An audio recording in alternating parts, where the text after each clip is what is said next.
welcome to my YouTube channels. For today's video, let's talk about the influence of media information to communication. Let us start this topic by giving the meaning of communication. So, what is communication? Communication is the act of transferring information from one place, person, or group to another. Another definition of communication is the process of sending and receiving the message through verbal or nonverbal means. We have two types of communication, and those are verbal and nonverbal communication. So let's begin with verbal communication. Verbal communication, it refers to the form of communication in which message is transmitted verbally. Communication is done by word of mouth and piece of writing. Verbal communication is divided into two: oral and written communication, non-verbal communication. Non-verbal communication, it is the sending or receiving of wordless messages. For this communication, we use body language to deliver the message, which is wordless messages. We can only use our gestures, postures, or facial expressions. One best example of nonverbal communication is the sign language. In oral communication, we use spoken words where we have face-to-face conversation, speech, telephonic conversation, through video, radio, television, voice-over, internet, wherein communication is influenced by pitch, volume, speed, and variety of speech. While in written communication, written signs or symbols are used to communication. It may be printed or handwritten.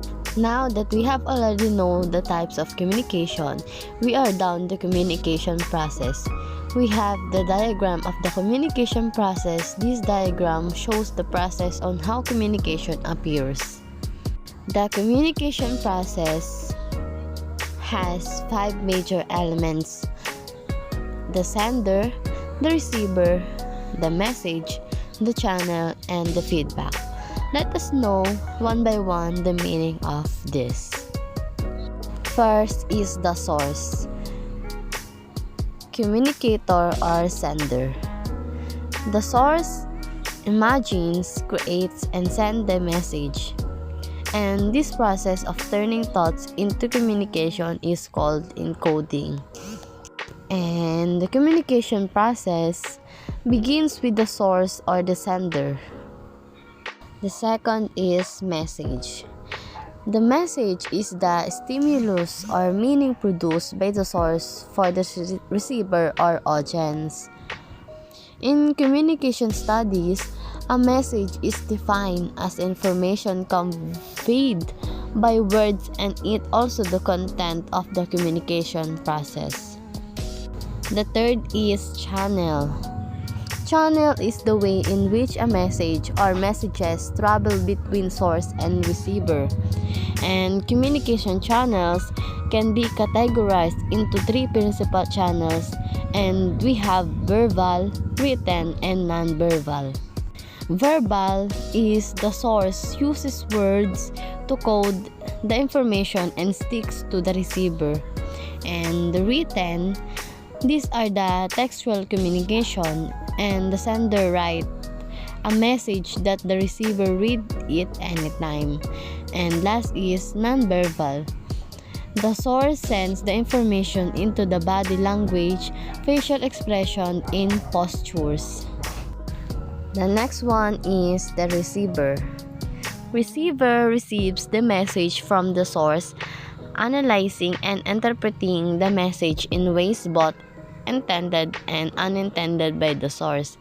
In order to receive a message, she or he listens, sees, touches, smells, and or tastes to receive a message.